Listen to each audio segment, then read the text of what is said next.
How do sampling techniques impact sociological research? Imagine trying to understand a huge crowd by only talking to a few people. That's what sociologists do when they use sampling techniques. They pick a small group to learn about the larger population. The way they choose this group really matters. It affects how accurate and trustworthy their findings are. If the sample isn't chosen carefully, the results might not reflect the real social patterns. Sampling is about selecting a part of the population to study. Since studying everyone is often impossible because of time and money, sociologists relying on samples. But not all samples are the same. Some methods give a better picture than others. For example, simple random sampling gives everyone an equal chance to be picked.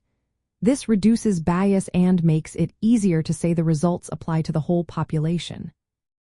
But it can be hard to do if the population is very large or spread out over a big area. Another way is stratified sampling. Here, the population is divided into groups based on key traits like age, gender, or social class. Then, samples are taken from each group in proportion to their size. This method makes sure all parts of society are represented. It's especially useful when studying diverse populations. Cluster sampling is different. It involves choosing entire groups, like neighborhoods or schools, instead of individuals.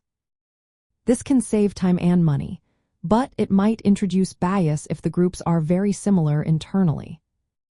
Non-probability sampling methods are also common.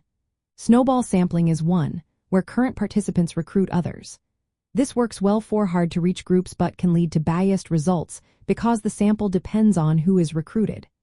Quota sampling is another, where researchers decide how many people from each subgroup they want in their sample.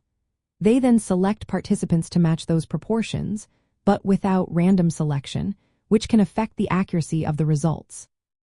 The choice of sampling method depends on what the researcher wants to find out. Sociologists who want broad, general conclusions tend to use probability sampling. Those interested in specific social experiences might choose smaller, purposive samples. Ethical issues also play a role. Sometimes, access to the population or privacy concerns limit how researchers can select their samples. In analyzing data in sociology, the sampling technique shapes what kind of data is collected. Good sampling minimizes bias and helps sociologists make valid statements about social behaviors and attitudes. Poor sampling can lead to skewed data and wrong conclusions. So, the way a sample is chosen is a key part of producing trustworthy sociological research. It determines how well the findings reflected the real social world and how confidently we can apply those findings to larger groups.